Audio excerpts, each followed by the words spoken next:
How to change account settings in Rednote.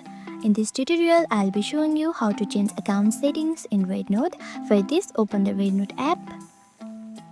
Now once you are in, tap on your profile icon, typically located at the bottom right corner of the screen. Now tap on Settings. Look for the gear icon in the top right corner of your profile page right here. Tap on it to access the settings menu. Now navigate to the account settings. You can just tap on here, account security. And from here you can modify your account details, like you can set your password here, and from here you can just add your name verification.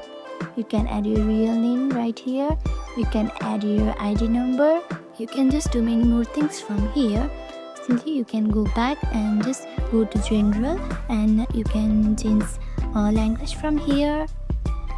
You can do many more from the settings, and that's it. You can change your account settings from going on general and account security.